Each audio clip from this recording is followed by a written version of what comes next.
Imagine walking in on your father and your wife being intimate. This is the story of how a respected Sergeant Christmas turned into a night of revelations, revenge, and ruin. A night when the shocking truth about his father and wife's secret and the children they shared was uncovered, sending him into a spiral of fury and heartbreak. Sergeant Oliver Noah was the kind of man people in Oklahoma respected without question. At 40 years old, he carried himself with the quiet authority of someone who had dedicated his life to law enforcement, someone who had seen both the best and worst humanity had to offer. With a steady career, a loving wife of 10 years, and 4 beautiful children, Oliver's life seemed to be the embodiment of stability and success. His home, nestled in a peaceful suburb on the outskirts of Oklahoma, was always warm with the laughter of his children. 9-year-old Owen, his firstborn son. 7-year-old Everly, his spirited and curious daughter. On the surface, Oliver's family life was picture-perfect. He and his wife, Emma, appeared to share an unshakable bond. Emma, 32, was a graceful, intelligent woman beloved by everyone who knew her. Their partnership seemed like the kind of love story people admired, a marriage built on mutual respect, laughter, and shared dreams. But the foundations of Oliver's life had been laid long before he met Emma, and they were built under the shadow of one man, his father, Henry Noah. Henry was more than just a father to Oliver, he was a figure of admiration and awe. At 65, Henry was the CEO of a wildly successful tech startup based in Tulsa, Oklahoma. His charm and influence were matched only by his wealth. Henry had always loomed large in Oliver's life, his expectations shaping much of who Oliver became. To Oliver, Henry was a mentor, a protector, and the epitome of success, a man who could seemingly do no wrong. Emma's story, however, was vastly different. She had come into their lives when she was just a college student at the University of Oklahoma, a young woman from a modest background struggling to find her place in the world. Henry first met her at a business seminar where she stood out, not because of her wealth or connections, but because of her intelligence and drive. Emma was ambitious, hungry to carve out a better life for herself, and Henry noticed. At first, Henry became a mentor to Emma, offering her guidance and support as she navigated her studies and early career. He funded her education, helped her secure internships, and even offered her a job at his company.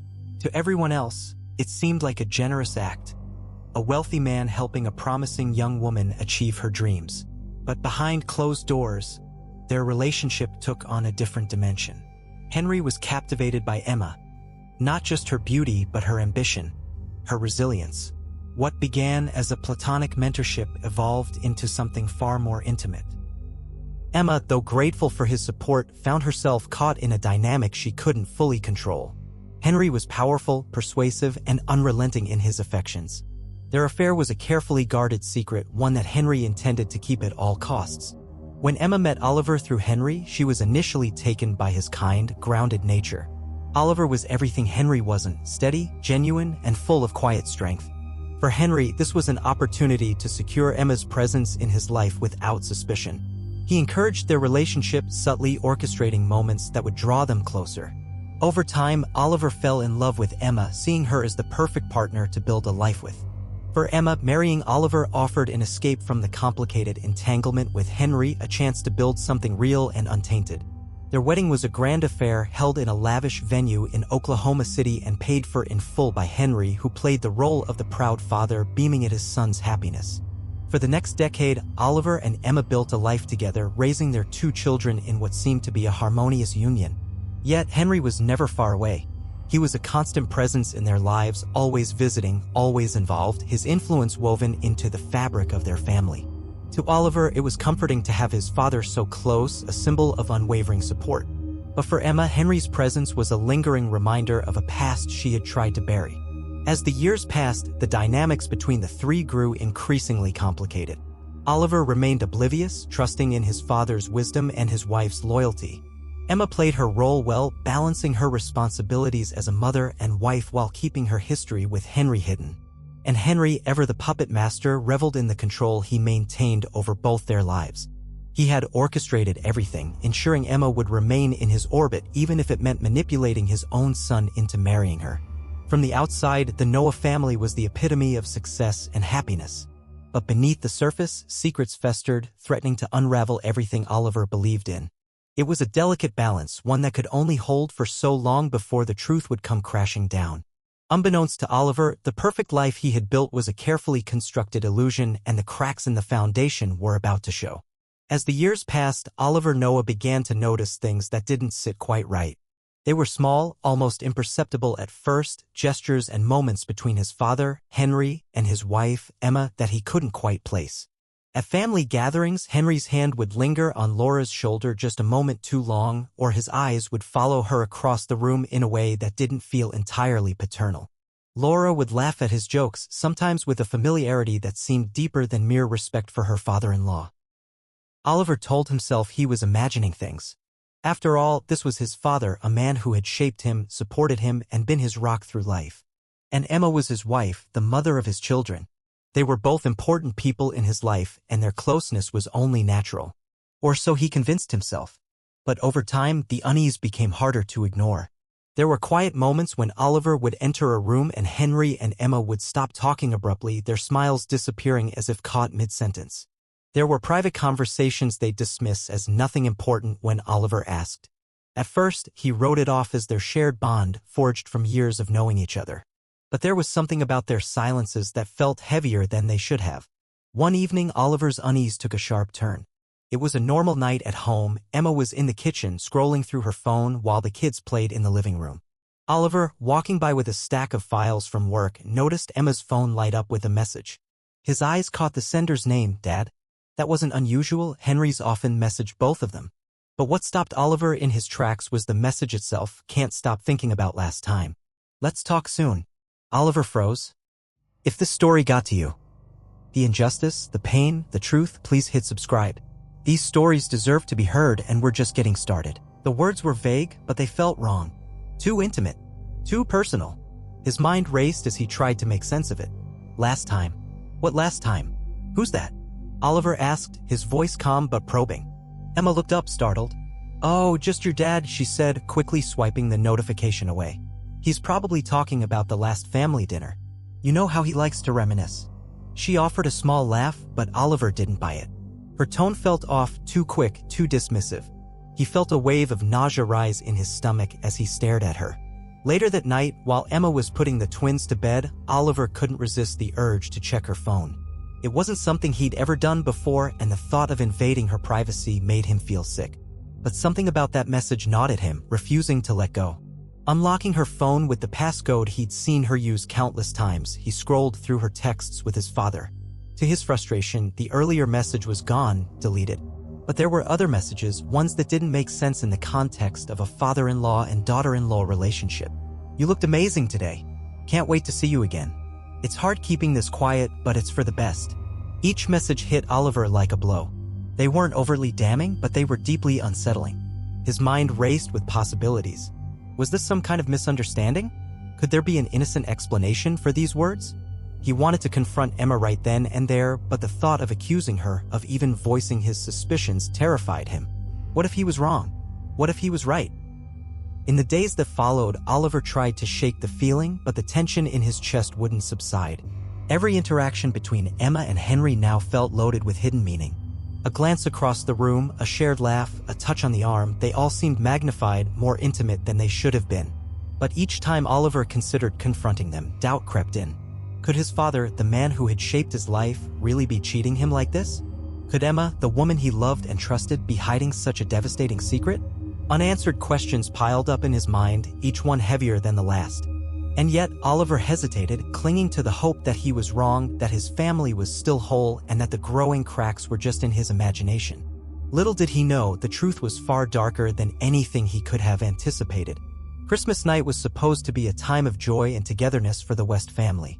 The tree sparkled with ornaments, the smell of cinnamon and roasted ham filled the air, and the children, filled with excitement, had rushed to bed after eagerly opening their gifts. Oliver Noah sat in the living room nursing a glass of bourbon and soaking in the quiet after a long day. Emma had excused herself to check on the twins, while Henry had stepped outside for a moment. Oliver assumed everything was as normal as any other Christmas. But something gnawed at him, a lingering unease that had been building for months. The earlier exchanges between his father and wife during dinner had felt too warm, too familiar. Henry's hand brushing Emma's as he passed the gravy, Emma laughing a little too brightly at his jokes, small moments that now felt unbearably heavy. Oliver decided to shake off his suspicions and head to bed. As he climbed the stairs, he noticed a faint glow emanating from the den. Curious, he made his way toward the partially open door. What he saw when he looked inside stopped him in his tracks. Henry and Emma were seated on the couch, far too close for comfort. Henry's hand was on Laura's thigh, his face inches from hers. Their conversation was hushed but unmistakable in tone. Emma, her face flushed, leaned into him, whispering something Oliver couldn't hear. Then Henry pulled her into a kiss that was far from familial. The glass Oliver had been holding slipped from his hand, shattering on the hardwood floor. Both Henry and Emma jolted upright, their faces a mirror of shock and guilt. "What the hell is this?" Oliver's voice was low, shaking with a fury that threatened to boil over. "Oliver, it's not," Emma began, her voice trembling, but she couldn't finish the sentence. "It's not what it looks like," Henry interrupted, his tone calm, almost dismissive, as if trying to regain control of the situation. Oliver's vision blurred with rage. "Don't you dare insult my intelligence. I've been ignoring this for too long. You think I haven't noticed the way you look at her? The way she looks at you?" Emma burst into tears, falling to her knees. "I'm sorry, Oliver. I'm so sorry. Please, let me explain. It was a mistake, a mistake." Oliver's voice cracked as he stepped closer, his fists clenched. "You've been lying to me for years. Both of you." Henry stood, his face hardening into something cold and unrecognizable. "Enough of this," he said, his tone dismissive. "We're all adults here. Let's talk about this rationally." Rational? Oliver thought. How could anything about this nightmare be rational? Consumed by a need to know the full extent of their betrayal, Oliver stormed out of the room. He couldn't think clearly, his mind racing with possibilities. Every moment, every interaction between his father and Emma now replayed in his head, taking on sinister new meanings. Later that night, after calming himself enough to form a plan, Oliver made a decision. He would order a DNA test for 2 of his children. It was a thought he never imagined he'd have, but now it felt like the only way to uncover the truth. The following week, Oliver received the results. His hands trembled as he opened the envelope. He had prepared himself for bad news, but the reality was worse than anything he had imagined. All 2 children, Owen and Everly, were biologically his father's. The words on the page blurred as Oliver's chest tightened, the air around him growing suffocating. He sat there for what felt like hours, staring at the evidence of his father's ultimate betrayal. The children he had raised, the family he had built, were all part of a cruel, twisted deception. Oliver's world shattered. Everything he had loved and trusted had been a lie, manipulated by the 2 people he had held closest. The betrayal was a knife twisting in his gut, destroying his sense of reality and trust. He didn't just lose his wife and his father that day, he lost his family, his identity, and his very foundation. As he sat in silence, the weight of despair pressing down on him, something dark began to take hold. Oliver had always been a man of reason, of justice, but this was beyond justice. This was personal, and he didn't know how much longer he could hold himself together. The days following the DNA results were a blur for Oliver Noah. Each moment felt like a waking nightmare, the revelation gnawing at him from the inside out. He avoided his wife, Emma, and refused to answer his father's attempts to reach him. His mind raced endlessly, replaying the betrayal over and over. The pain was unbearable, but worse than the pain was the rage, a seething fury that consumed him, leaving no room for rational thought. The people he had loved the most had conspired to destroy him, to deceive him in the cruelest way possible. His father, the man who had shaped his life, had orchestrated it all. His wife, the woman he had given his heart to, had been complicit. Even the children he adored, the innocent souls he had devoted his life to raising, were painful reminders of the truth he could no longer escape. Oliver couldn't sleep. He couldn't eat. All he could do was think. And as the hours turned into days, the anger within him began to fester, darkening into something far more dangerous. One night, as he sat alone in the dim light of his study, a chilling thought entered his mind. What if he made them pay? What if he ended their charade for good? The idea was so startling that it jolted him upright in his chair. He paced the room, shaking his head, trying to push the thought away. But it came back, stronger this time, more insistent. They had stolen his life, his identity, his family. They deserved to suffer for what they had done. Oliver's decision was not made in a single moment, but over the course of sleepless nights and endless torment. By the time he accepted it, it felt like the only logical conclusion to his pain. He would take back control, end the lies, and ensure that the betrayal ended with him. The plan began to take shape. Christmas dinner had always been a tradition in the Noah household, a time for family to gather, share stories, and celebrate the season. Oliver decided this year would be no different, at least on the surface. He would use the occasion to bring everyone together, but this dinner would not end in celebration. He began preparing meticulously. He researched poisons that would act quickly and discreetly, leaving no chance for survival. After careful consideration, he settled on a lethal concoction, one he could mix into the food without arousing suspicion. Oliver was methodical, ensuring every step of his plan was foolproof. In the days leading up to Christmas, Oliver threw himself into the preparations with a grim determination. He shopped for ingredients, decorated the house, and even played the part of the doting husband and father, smiling and laughing as though nothing was wrong. On Christmas Day, Oliver's home was filled with the warmth and cheer expected of the season. The tree sparkled with ornaments, the children were excited about their presents, and the dining table was set with care. Emma praised Oliver for his efforts, calling the decorations perfect, her voice laced with an unearned sense of normalcy that made Oliver's blood boil. Henry arrived that evening, bearing gifts and his usual charm. He greeted Emma with a hug, and Oliver had to turn away to keep from letting his fury show. He busied himself in the kitchen, finalizing the dishes for the meal. The poison was carefully mixed into the food, undetectable and ready to do its job. When everything was ready, Oliver called everyone to the table. The children, unaware of the storm brewing beneath their father's calm exterior, laughed and chatted as they took their seats. Emma smiled at Oliver, oblivious to the darkness in his eyes. Henry sat at the head of the table, as he always did, raising a glass to toast the family. To family, Henry said, his voice ringing with confidence. To family, Oliver echoed, his voice steady but cold. The meal began, and Oliver watched silently as they ate, each bite bringing him closer to his goal. He studied their faces, their movements, committing every detail to memory.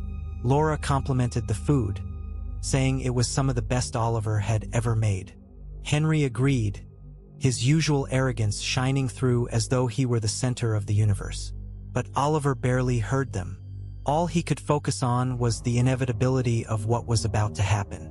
As the meal continued, the first signs began to appear. Henry paused mid-sentence, a hand clutching his chest. Emma followed shortly after, her face contorting in confusion and pain. The children, one by one, began to show the same symptoms. The laughter and cheer were replaced by gasps, cries, and panic. Oliver sat motionless, watching as the people who had destroyed his life succumbed to the poison. His heart was a storm of emotions, rage, grief, and a hollow emptiness that consumed him. He didn't move, didn't speak, as the chaos unfolded around him. When it was over, the house fell silent. Oliver stood, his chair scraping against the floor. He walked to the head of the table, standing over his father's lifeless body. "You wanted control over everything," he said quietly. "Now you have none." He turned to Emma, her face frozen in shock, and whispered, "You were supposed to be my partner, my love, but you chose him." Oliver left the room and made a single call to the police. As he waited for them to arrive, he sat in the now empty living room, the Christmas lights twinkling around him, their cheer a stark contrast to the devastation he had wrought. Oliver knew his actions could never undo the lies that had ended, and as the sirens approached in the distance, he felt nothing, no relief, no satisfaction, just the cold, unyielding weight of everything that had led him to this moment. The once joyous home, filled with laughter and warmth just hours before, was now a chilling tableau of devastation. Final meal surrounding them. Oliver stared at his hands, trembling as the weight of his actions bore down on him. The rage that had fueled him had long since faded, replaced by an unbearable hollowness. The phone he had used to call the police lay discarded beside him. In a steady voice, he had told the dispatcher everything. There was no need for an investigation, no need for questions. He had done it, and he was ready to face the consequences. When the officers arrived, the scene that greeted them was unlike anything they had encountered before. The holiday decorations, the untouched presents beneath the tree, the festive table setting, it all stood in horrifying contrast to the tragedy that had unfolded. Oliver made no attempt to resist as he was handcuffed and escorted out of the house. His face was blank, his eyes devoid of the fire and authority his colleagues had known for years. As the news of the crime spread, the town was thrown into a state of shock. Oliver Noah, their respected police sergeant, a man they had trusted and admired, had committed an act of unfathomable violence. The details of the betrayal that led to the murders only deepened the community's disbelief. Many struggled to reconcile the image of the dutiful lawman with the man who had carried out such a horrific act. At the precinct, Oliver gave a full statement recounting every detail of the events that led to that fateful night. His voice was calm, his demeanor almost detached, as though he were recounting someone else's story. When asked why he had done it, his response was simple. "They destroyed everything I had. I couldn't live with it anymore." His colleagues, many of whom had worked alongside him for years, were left grappling with their own sense of betrayal. This was a man they had trusted with their lives, a man they had shared beers with after long shifts, a man who had once been the epitome of integrity. Now he was a murderer, his actions leaving a stain on the department and the community as a whole. The community became a hub of media attention, with reporters flocking to cover the chilling story of betrayal, revenge, and tragedy. Neighbors who had once admired the Noah family spoke of their disbelief, describing Oliver's as a loving father and husband. Few could comprehend how such a seemingly perfect life could unravel so completely. In the days that followed, the house where the tragedy occurred became a grim reminder of the fragility of trust and the devastating consequences of betrayal. Flowers and candles were left on the front steps by those mourning the loss of the children, innocent lives caught in the crossfire of a dark, twisted family secret. For Oliver, there was no solace to be found. As he sat in his cell, awaiting trial, he replayed the events of that night over and over in his mind. The faces of his children haunted him, their laughter a distant memory now replaced by the unbearable silence of their absence. His rage at Emma and Henry had given him the strength to act, but now all that remained was the crushing weight of guilt and the knowledge that he had destroyed what little was left of his world. The community, still reeling from the tragedy, was left with questions that might never be answered. How could a man so dedicated to justice commit such an act? How could the people closest to him deceive him so completely? And how does a town move forward after such a profound and shattering betrayal? The name Oliver Noah would forever be etched in the town's history, not as the police officer who had once protected them, but as the man whose world collapsed under the weight of secrets, taking everyone he loved down with him. The trial of Sergeant Oliver Noah became a national spectacle, drawing widespread attention for its shocking details and tragic complexity. The courtroom was packed with reporters, townsfolk, and those who had once admired Oliver, now eager to hear the grim story laid bare. The air was thick with tension as the case unfolded, a battle between two narratives, one of calculated murder and the other of a man pushed beyond the brink by unimaginable betrayal. The prosecution wasted no time laying out the grim facts. They painted Oliver as a methodical killer who had violated not only the law but also the sacred trust placed in him as a sergeant. They described in painstaking detail how he had planned the murders, from the poison he had researched to the calm execution of his plan on Christmas night. The prosecutors highlighted his role as a protector of justice, arguing that his actions represented the ultimate betrayal of that oath. Sergeant Noah didn't just fail his family, the lead prosecutor declared, her voice ringing through the courtroom. He failed his community. He failed the law. And he failed every principle he once swore to uphold. The defense, however, offered a vastly different picture. Oliver Noah, they argued, was not a cold-blooded killer but a broken man, a victim of profound betrayal that had driven him to the edge. They described the years of manipulation and deceit by his father and wife, the devastating discovery of his children's true parentage, and the emotional torment that had unraveled his sense of self. Oliver Noah was a man destroyed by those he trusted most, his defense attorney stated. What he did was wrong, yes. But it was the desperate act of a man whose world had been ripped apart by unimaginable betrayal. They presented evidence of Oliver's mental state leading up to the murders, including testimonies from friends and colleagues who described him as increasingly withdrawn and erratic in the weeks before Christmas. Psychologists testified about the psychological toll of such betrayal, arguing that Oliver's actions, while heinous, were the result of emotional collapse rather than premeditated malice. The trial's most harrowing moments came when evidence from the crime scene was presented, photos of the Noah family home, still decorated for Christmas, now a grim tableau of death and shattered trust. The prosecution played the recording of Oliver's 911 call, his voice calm and resigned as he confessed to the murders. Gasps rippled through the courtroom as the full weight of his actions became clear. As the trial progressed, the jury was visibly torn.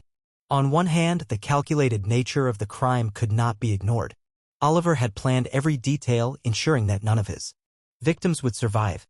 On the other hand, his defense had succeeded in humanizing him, painting a picture of a man consumed by grief and betrayal, pushed beyond the limits of reason. After days of deliberation, the verdict was announced. Oliver Noah was found guilty of 4 counts of first-degree murder. The courtroom fell silent as the judge delivered the sentence, life imprisonment without the possibility of parole. Oliver stood stoically as the sentence was read, showing no visible reaction.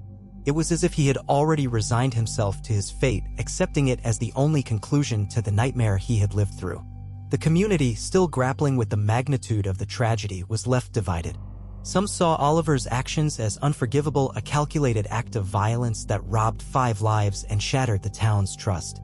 Others, however, viewed him with a degree of sympathy, seeing his crimes as the tragic result of a man broken by betrayal and pain. As Oliver was escorted from the courtroom, his once commanding presence now replaced by a quiet, defeated air, the town was left to pick up the pieces of a story that would haunt them for years to come. The name Oliver Noah would forever be remembered, not as the sergeant who once protected them, but as the man whose life unraveled in the most devastating way, leaving a legacy of betrayal, vengeance, and unthinkable loss. The sergeant's story became a cautionary tale of how betrayal, unchecked power, and manipulation can destroy lives. The tragedy left a permanent scar on the community, forcing everyone to confront the devastating consequences of secrets kept for too long.